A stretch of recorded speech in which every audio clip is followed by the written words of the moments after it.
आता पाणी येत नाही असं नाही, गेल्या वर्षभरापासून दावडीला खूप पाण्याचा प्रश्न आहे आणि त्याच्यामुळे आम्ही 2 वेळा मी स्वतः इथं लेखी पत्र दिलं उपोषणाचं.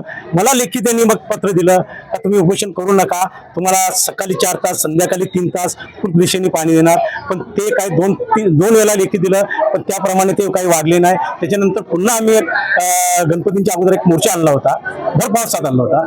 तेव्हा त्यांनी पुन्हा आश्वासन दिलं का तुम्हाला रेग्युलर आम्ही पाणी देणार, आम्ही असं बुस्टर लावणार आहे, असं तिथे वॉल लावणार आहे आणि दावडी गावाकरता पुरेसा पाणी देणार. तो कुठल्याही प्रकारचं दिलेलं आश्वासन पाळत नाही आणि त्यामुळं आज नाईलाज असतो.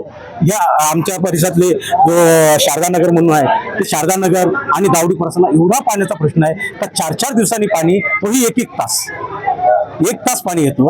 आणि अत्यंत गंभीर परिस्थिती अशी हे झालेली आहे लोकांची का काही लोकांचे तर निव्वळ पगार त्या पाण्या टँकर विकत घेऊन त्याच्यावर जातात. हैराण झालेले आहेत लोक आणि त्यामुळे नाईलाज असतो. आज सर्व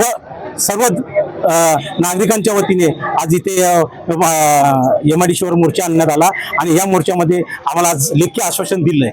ते लेखी आश्वासन आता हे जवळ लेखी आश्वासन दिलं आम्हाला 4थी वेळ आहे आणि ह्या आश्वासनानं जर त्यांनी पाळलं नाही तर त्याच्यानंतर लोकांचा संयम सुटला जाईल आणि त्याच्यानंतर नागरिक जो काही निर्णय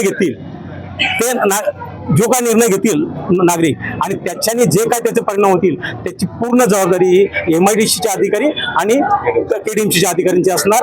त्यानंतर कुठल्याही लोकांनी निर्णय घेतला तर आम्ही त्यांच्या पाठीशी असणार आणि त्यांना आम्ही कुठल्याही प्रकारे रोखू शकणार नाही. कारण तुम्हाला माहित आहे आज पाणी जीवन आहे आणि या पाण्याच्या तुम्हाला महाराष्ट्रात आधी आपलं डॅम बघितलं 3 वेळा ओव्हरफ्लो झालं, पाणी सोडलं आणि तरी तिथे दावडीला पाण्याचा प्रश्न म्हणजे एवढा परत रास्ता रोको असेल, उपोषणाचा 2 वेळा आम्हाला बसून दिला, उपोषणाचा असेल किंवा रास्ता रोको असेल, जे काय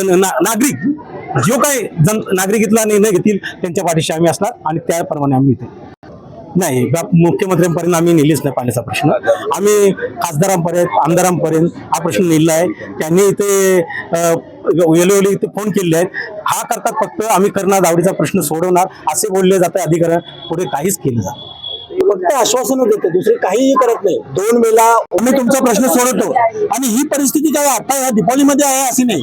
मागचे 6 ते 12 महिने यांनी आता सांगितलं नगरसेवकांनी, 12 महिन्यापासून ही परिस्थिती आहे. फक्त टेम्पररी काहीतरी करतात, 1 दिवस पाणी येतं, पुन्हा 2-3 दिवसांनी परिस्थिती तशीच. आताही त्यांनी आम्हाला लेटर दिले, सगळं केलंय, पण आम्ही त्याच्यावर समाधानी नाही. जर खरोखर त्यांनी प्रेशर मेंटेन केलं नाही आणि गावामध्ये पाणी आलं नाही तर जनता, हा सर्वपक्षीय मोर्चा आहे, इथे कोणता पक्ष वगैरे नाही, सर्व पक्ष आहेत इथे. गावातले जे पक्ष आहेत ते सर्व पक्षांचा मोर्चा इथे आहे आणि याच्या पुढे लोक आजही ऐकायला तयार नव्हते, पण आम्ही त्यांना शांत केलेले आहेत.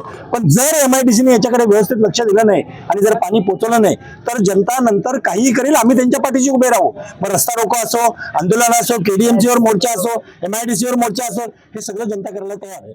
आता जो शब्द दिलेला आहे, जर तो हा शब्द त्यांनी नाही पाळला, आता ह्या MIDCच्या ऑफिसला आपण टाळा मारूया आणि इथंच उपोषणला बसणार, अमरण उपोषण करणार. सगळ्या दावडीवासी मिळून इथं आम्ही सगळे उपोषणला बसणार आहे. एकही ऑफिसरला MIDCच्या ऑफिसमध्ये जाऊ देणार नाही. यांची फक्त आता आपण 8 दिवस वाट बघणार आहे. जर यांनी नाही केलं, 8 दिवसानंतर आम्ही सगळे इथं उपोषणला बसणार आहे. टाळा मारू कोणालाही एक ऑफिसमध्ये आतमध्ये घुसू देणार नाही. सबसे पहले तो आप लोग आए, उसके लिए धन्यवाद। ये जरूरी नहीं है हमारे लिए, हमारे लिए जरूरी चीज है, कॉमन चीज है वाटर, पानी। हमको पानी की जरूरत है, खाना कम मिलेगा चलेगा लेकिन पानी जरूरत है। हमारे सारे त्योहार इतने बेकार बस्ट हो गए हैं ना, और हमारी सारी जो पगारें हैं वो इसमें जा रही है, टैंकरों में जा रहे हैं, तो हम खाएंगे क्या? सबसे बड़ी समस्या ये तो बहुत सालों से ही चल रहा है दावड़ी का प्रॉब्लम, बहुत सालों से, ऐसा नहीं है कि आज का है ये। और भी 2 साल से तो बहुत वर्ष कंडीशन हो गई है, हमारे नल सूख गए हैं और हम लोग क्या कर रहे हैं, टैंकर खरीद रहे हैं पानी के। 500 लीटर पानी 250 रुपए का मिलता है, बिस्लेरी 50 रुपए की मिलती है। बिस्लेरी कितनी चलेगी मैडम? एक दिन पानी नहीं घर में आएगा तो हालत खराब हो जाती है। या तो साला सदियां बीत गए, 2-2 महीने निकल गए हैं। पानी का बिल भी भेजते हैं, सब कुछ दे रहे हैं, पेमेंट दे रहे हैं, पानी का बिल दे रहे हैं, मेंटेनेंस दे रहे हैं, सब कुछ दे रहे हैं, उसके बावजूद भी पानी नहीं आ रहा है। या तो फिर हमारा बिल बंद करते हैं, या फिर हमको राशन पानी का खर्चा दे दो 10-10 हजार रुपया। जो बड़े लोग बैठे हैं अंदर AC में बैठे हैं, तो मैं वो भी हैंडल करेंगे, फिर हम पानी खरीदेंगे।